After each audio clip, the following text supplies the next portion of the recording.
Hello friends, welcome back to my channel learning point. आज हम education से related 500 question के सीरीज नंबर दूसरा लेकर के आए हैं।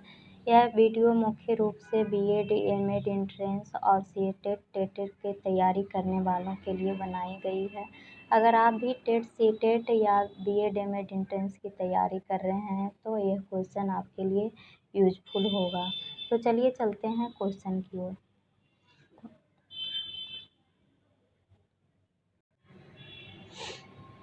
क्वेश्चन नंबर 31, मनोविज्ञान की प्रथम प्रयोगशाला किसने स्थापित की? तो मनोविज्ञान की प्रथम प्रयोगशाला 1879 ईस्वी में विलियम वुंट ने जर्मनी के लीप्जिग विश्वविद्यालय में, अभी उस विश्वविद्यालय का नाम कार्ल मार्क्स विश्वविद्यालय है, ने स्थापित की। तो मनोविज्ञान की प्रथम प्रयोगशाला विलियम वुंट ने स्थापित की, जो कहाँ है? जर्मनी में है, लीप्जिग विश्वविद्यालय। क्वेश्चन नंबर 32, छात्र में रुचि उत्पन्न करने की कला है। तो छात्र में रुचि उत्पन्न करने की कला प्रेरणा है। बिना प्रेरणा के छात्र में रुचि उत्पन्न नहीं हो सकता है। क्वेश्चन नंबर 33 है, मनोविज्ञान का शिक्षा के केंद्र में सबसे बड़ा योगदान है। तो मनोविज्ञान का शिक्षा के केंद्र में सबसे बड़ा योगदान है बाल केंद्रित शिक्षा, जो कि बालकों में ध्यान में रख कर के का ध्यान में रख कर जो शिक्षा दिया जाता है उसे बाल केंद्रित शिक्षा के नाम से जानते हैं। चलिए चलते हैं क्वेश्चन नंबर 34, कौन सा तथ्य छात्रों के मानसिक स्वास्थ्य को विकसित करता है? तो शिक्षक का सकारात्मक व्यवहार छात्रों के मानसिक स्वास्थ्य को विकसित करता है। क्वेश्चन नंबर 35, समाज का किस रूप से मानसिक स्वास्थ्य को प्रभावित होता है? तो जातीय संघर्ष एवं धार्मिक संघर्ष से समाज का जो मानसिक स्वास्थ्य होता है वो प्रभावित होता है। बालकों में अगर इस तरह की भावना बचपन से दिया जाए कि वो धर्म गलत है, ये धर्म सही है, अपने अपने धर्म के प्रति अगर आस्था दिखाया जाए और जातीयता के बाद, तो बच्चों में कुंठा विकसित हो जाएगी और बड़ा होकर फिर वही बालक अपने जाति धर्म का प्रचार प्रसार में लग जाएगा, उसका मानसिक स्वास्थ्य वहीं तक रह जाएगा। क्वेश्चन नंबर 36 है, व्यक्तित्व को प्रभावित करने में प्राकृतिक या भौतिक वातावरण की उपेक्षा नहीं की जा सकती है, यह कथन किसने बोला है? तो यह कथन ऑगबर्न व निमकॉफ का कहना है कि व्यक्तित्व को प्रभावित करने में प्राकृतिक वातावरण की उपेक्षा नहीं की जा सकती। इसका मतलब है कि प्राकृतिक के बारे में ये बोला है।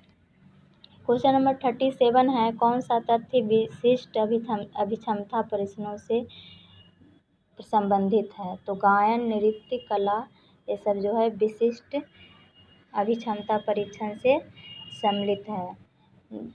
स्पीयरमैन का सिद्धांत है जी और एस फैक्टर, जिसमें स्पीयरमैन बोला है कि जी मतलब सामान्य फैक्टर तो सभी मनुष्यों में होता है, लेकिन एस फैक्टर सभी मनुष्यों में नहीं होता है, क्योंकि एस फैक्टर जैसे कि गायन, नृत्य, कला या फिर कोई एक्टिविटी, वो हर लोगों में वो कला नहीं होता है।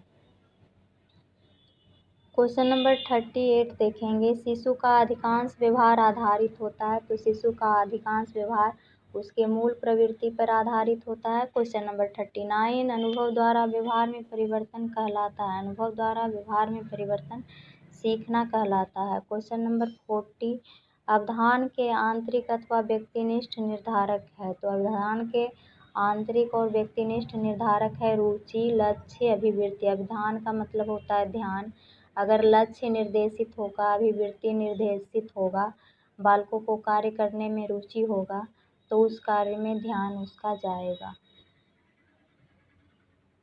क्वेश्चन नंबर 41, मिश्रित व्यक्तिक बुद्धि परीक्षण कहा जाता है। तो मिश्रित व्यक्तिक बुद्धि परीक्षण बीने साइमन बुद्धि परीक्षण को कहा जाता है। बीने साइमन ने 1905 में सर्वप्रथम बुद्धि के क्षेत्रों में प्रयोग किया और उन्हीं के परीक्षणों का नाम है बीने साइमन परीक्षा। मानसिक आयु का संप्रत्यय बीने का देन है और सबसे पहले बुद्धि के परीक्षणों में के बारे में प्रयोग करना बीने एक है कि क्रांति ला दिए शिक्षा जगत में। क्वेश्चन नंबर 42 है, रुचियों का निर्धारण करते हैं। तो रुचि का निर्धारण आवश्यकता, प्रतिष्ठा, मूल्य व समझ। रुचि कब होगा? जब विद्यार्थी या किसी को भी किसी चीज का आवश्यकता होगा। जैसे कि भूख की आवश्यकता होती है तो खाने में रुचि होती है। क्वेश्चन नंबर 43, व्यक्तित्व के प्रकारों का विभाजन जिस आधार पर हुआ है वह है। तो व्यक्तित्व का प्रकार जो है शरीर की रचना, समाजशास्त्रीय दृष्टिकोण और मनोवैज्ञानिक दृष्टिकोण के आधार पर किया गया है। क्वेश्चन नंबर 44 है, सांख्यिकी में वह रेखा चित्र जिसमें अभिव्यक्तियों को स्तंभों द्वारा प्रदर्शित किया जाता है कहलाता है। तो क्या कहलाता है? स्तंभ द्वारा जो प्रदर्शित किया जाता है उसको स्तंभाकृति कहते हैं। क्वेश्चन नंबर 45, वह अवस्था जो कि माता के 21वें गुणसूत्र जोड़े के अलग न हो पाने के कारण होती है तो क्या कहलाती है? डाउन सिंड्रोम कहलाती है।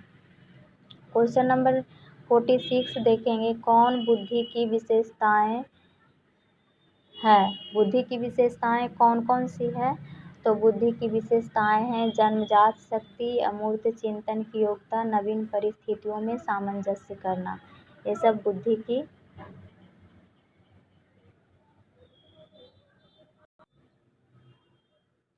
शक्ति है। तो चलिए क्वेश्चन नंबर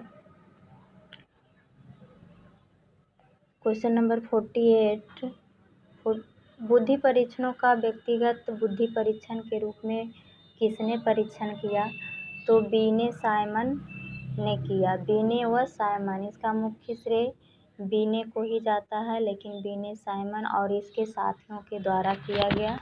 क्वेश्चन नंबर 49, आत्म केंद्रित व्यक्ति व व्यक्तित्व होता है। आत्म केंद्रित व्यक्ति का व्यक्तित्व क्या होता है? अंतर्मुखी होता है। एक अंतर्मुखी होता है, बहिर्मुखी होता है। अंतर्मुखी बालक जो होता है खुद अपने में अपने विचारों का अवलोकन करते रहता है, जिसको कहते हैं इंट्रोस्पेक्शन, कि अपना बात को जल्दी किसी के सामने प्रकट नहीं करना चाहता। वो अपने समस्याओं को खुद सुलझाने के लिए प्रेरित रहता है। क्वेश्चन नंबर है 50, 71 से 80 बुद्धि लब्धि वाले बालक को कहा जाता है। तो 71 से 80 या फिर 90 तक के बालकों को अल्प बुद्धि के श्रेणी में रखा जाता है। और सामान्य बुद्धि जो है 90 से 110 के बीच की बुद्धि लब्धि को माना जाता है।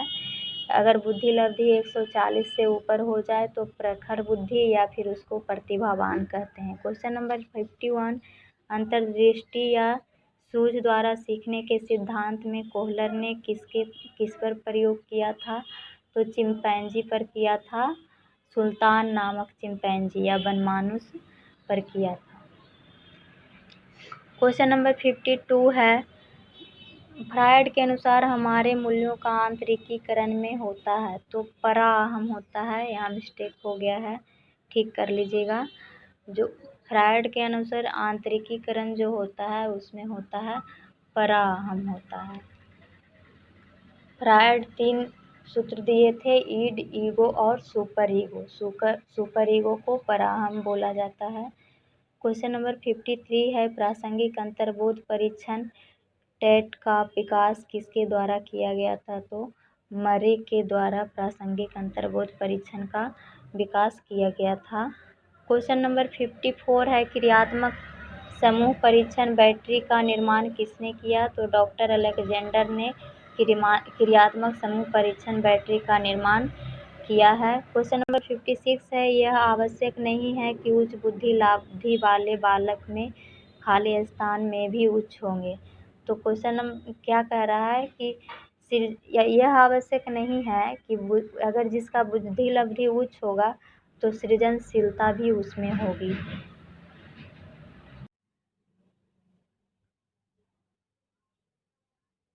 चलिए क्वेश्चन नंबर 57 देखेंगे, अधिगम में प्रभाव का नियम किसने दिया था? तो अधिगम में खाली स्थान है। ने प्रभाव का नियम दिया था, तो थॉर्नडाइक ने अधिगम्य प्रभाव का नियम दिया था। थॉर्नडाइक ने मुख्य 3 नियम दिए थे: अभ्यास का नियम, तत्परता का नियम और प्रभाव का नियम, और 5 गौण नियम दिए थे। क्वेश्चन नंबर 58 देखेंगे, बुद्धि का क्रमिक महत्व का सिद्धांत किसने दिया? तो बुद्धि का क्रमिक महत्व का सिद्धांत बर्ट ने दिया। क्वेश्चन नंबर 59 देखेंगे, प्रथम बिनेट साइमन बुद्धि परीक्षण की शुरुआत कब हुई? तो प्रथम बिनेट साइमन बुद्धि परीक्षण की शुरुआत 1905 ईस्वी में हुई। क्वेश्चन नंबर 60 देखेंगे, प्रेरणा की प्रक्रिया किसकी अनुपस्थिति में क्रियाशील नहीं हो सकती? तो बिना अभिप्रेरक के प्रेरणा की प्रक्रिया क्रियाशील नहीं हो सकती। क्वेश्चन नंबर 61 है, अभिवृत्ति का निर्माण होता है? तो अभिवृत्ति का निर्माण होता है भावनाओं, पूर्वाग्रहों एवं विचारों से। क्वेश्चन नंबर 62 है, बाल मनोविज्ञान का क्षेत्र है? तो बाल मनोविज्ञान का क्षेत्र है गर्भावस्था से किशोरावस्था की विशेषताओं का अध्ययन।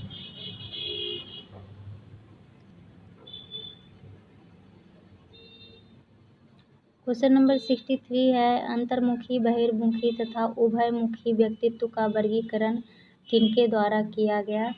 तो महोदय युंग के द्वारा अंतर्मुखी, बहिर्मुखी तथा उभयमुखी व्यक्तित्व का वर्गीकरण किया गया। तो फ्रेंड्स, अगर आप अभी तक हमारे चैनल को सब्सक्राइब नहीं किए हैं तो सब्सक्राइब कर दें और बेल आइकन दबा दें, जिससे आगे का जो भी वीडियो मैं डालूं उसका नोटिफिकेशन आप तक पहुंच जाए। और अगर वीडियो पसंद आए तो लाइक करें।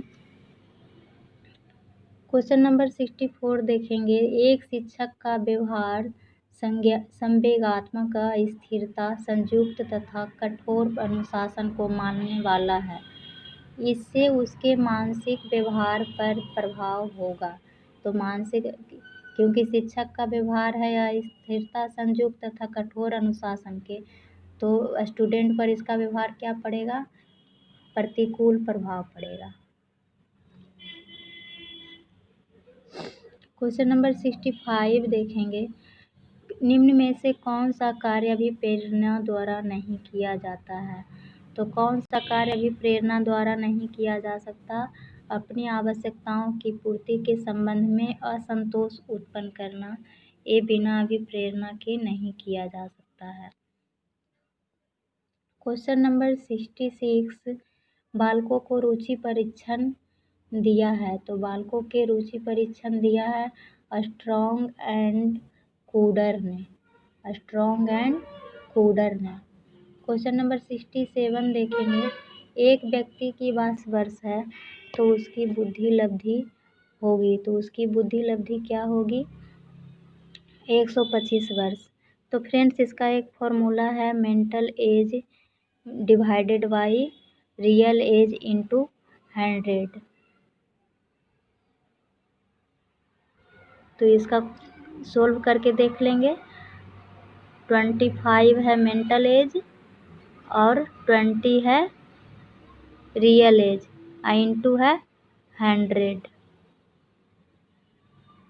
तो 5 बार में डिवाइड हो जाएगा और 25 पचे 25 से 125।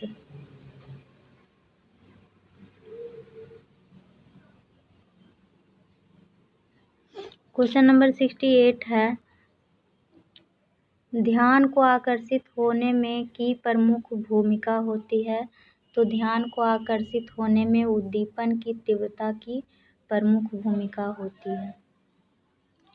क्वेश्चन नंबर 69 है, कौन सी आदतें वैलेंटाइन के वर्गीकरण से संबंधित हैं? तो यांत्रिक आदतें, शारीरिक अभिलाषा संबंधी आदतें और नाड़ी मंडल की आदतें जो है वैलेंटाइन के वर्गीकरण से संबंधित है।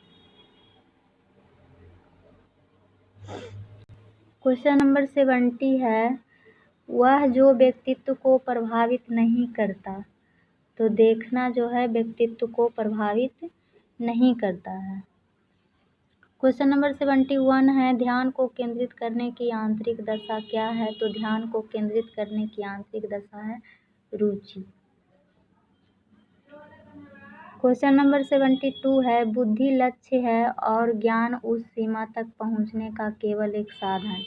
तो यह कथन किसका है? रॉस का है।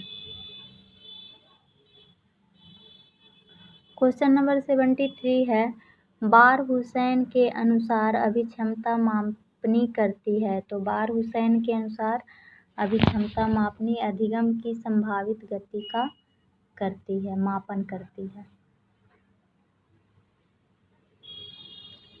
क्वेश्चन नंबर 74 देखेंगे, मानसिक स्वास्थ्य विज्ञान का संबंध मानसिक स्वास्थ्य को बनाए रखने और मानसिक असंतुलन को रोकने से है। ऐसा कहा गया है किनके द्वारा? तो ऐसा हैडफील्ड के द्वारा कहा गया है। क्वेश्चन नंबर है 75, कौन सा मानसिक रूप से स्वस्थ व्यक्ति का लक्षण है? तो स्वमूल्यांकन की योग्यता, समायोजनशीलता और आत्मविश्वास जो है मानसिक रूप से स्वस्थ व्यक्ति का लक्षण है। तो चलिए आज इतना ही, थैंक यू। अब चलेंगे नेक्स्ट सीरीज में। अगर मेरा वीडियो पसंद आए तो लाइक करें, सब्सक्राइब करें एंड शेयर करें, जिससे और लोगों को भी लाभ हो सके।